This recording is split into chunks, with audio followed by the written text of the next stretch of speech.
Saya tidak bercakap sebagai Perdana Menteri. Saya cakap sebagai Anwar Ibrahim, pejuang reformasi. Sekarang ini kita mempunyai ahli pembohong sebagai Perdana Menteri.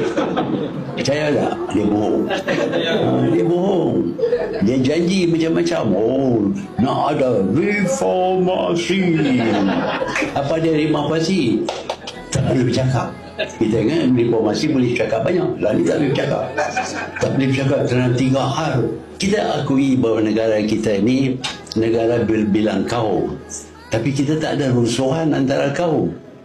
Kita terima. Tapi adalah syarat-syaratnya yang ada dalam perlembagaan kita. Jadi buat hampir 60 tahun negara kita ditadbir oleh satu parti saja. Kadang-kadang ada orang kata ini tak demokratik lah. Nak demokratik kita berpecah. Dan sekarang ini kita mempunyai ahli pembohong sebagai Perdana Menteri. Percaya tak? Dia bohong. Dia bohong.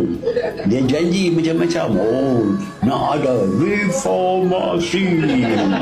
Apa dia reformasi? Tak boleh bercakap. Kita ingat reformasi boleh cakap banyak. Lalu tak boleh bercakap. Tak boleh bercakap kerana 3 hal. Bangsa, agama, raja tak boleh cakap. Tak boleh cakap pasal addendum. Tak boleh cakap pasal jual harta kita kepada orang asing. Tak boleh cakap. Jadi demokrasi apa ni tak boleh cakap.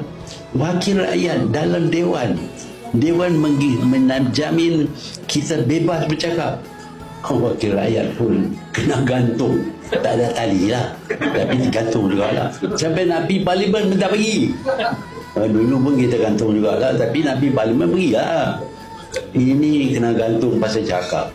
Jadi inilah reformasi. Bermakna bahawa kita tak boleh bercakap. Dan tuduhan macam-macam dibuat. Orang yang salah dilepas, orang yang tak salah investigate. Ada kawan saya tak salah apa pun, tiba-tiba dia punya syarikat diselidik, apa nama?